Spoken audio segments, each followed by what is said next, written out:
Now we're going to be in chapter 4 of the book of Genesis, and as we closed last time, we ended with Adam and Eve being exiled outside of the garden, and then a guard being placed in front of the entrance so they can no longer have access back to the tree of life. And now they're going to be facing this world on the other side of sin. But God is still there with them, and he is fulfilling his redemption plan through them.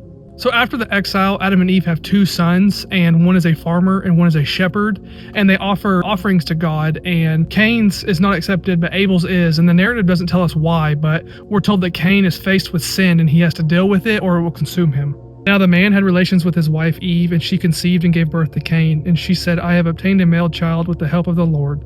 And again she gave birth to his brother Abel.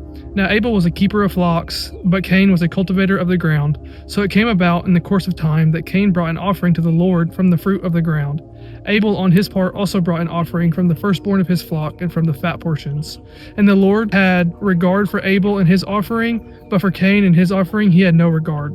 So Cain became very angry and his face was gloomy. Then the Lord said to Cain, Why are you angry, and why is your face gloomy? If you do well, will your face not be cheerful? And if you do not do well, sin is lurking at the door, and its desire is for you, but you must master it.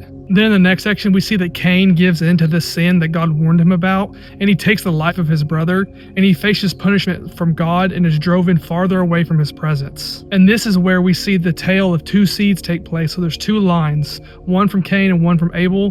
One is the seed of the serpent, and one is the seed of the woman, back from Genesis 3:15. Cain talked to his brother Abel, and it happened that when they were in the field, Cain rose up against his brother Abel and killed him.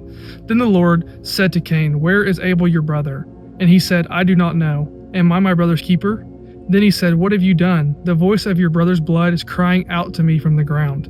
Now you are cursed from the ground, which has opened its mouth to receive your brother's blood from your hand. When you cultivate the ground, it will no longer yield its strength to you. You will be a wanderer and a drifter on the earth. Cain said to the Lord, My punishment is too great to endure. Behold, you have driven me this day from the face of the ground, and I will be hidden from your face, and I will be a wanderer and a drifter on the earth, and whoever finds me will kill me. So the Lord said to him, Therefore whoever kills Cain, vengeance will be taken on him 7 times as much. And the Lord placed a mark on Cain so that no one finding him would kill him. Then Cain left the presence of the Lord and settled in the land of Nod, east of Eden. In Genesis 3:15, we have a glimpse of 2 different lines, or 2 different seeds. One is the seed of the woman, and one is the seed of the serpent. And in this next section, we'll see the seed of the serpent taking place. Cain had relations with his wife, and she conceived and gave birth to Enoch. And Cain built a city and named the city Enoch after the name of his son. Now to Enoch was born Irad, and Irad fathered Mehujael, and Mehujael fathered Methuselah, and Methuselah fathered Lamech. Lamech took 2 wives for himself. The name of one was Ada, and the name of the other was Zillah. Ada gave birth to Jabal, and he was the father of those who live in tents and have livestock.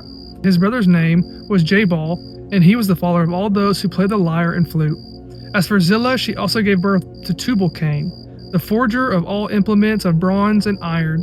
And the sister of Tubal-Cain was Naamah. Then in this next section, we're introduced to a man that's name is Lamech, and he is a descendant from Cain, so he is part of the seed of the serpent.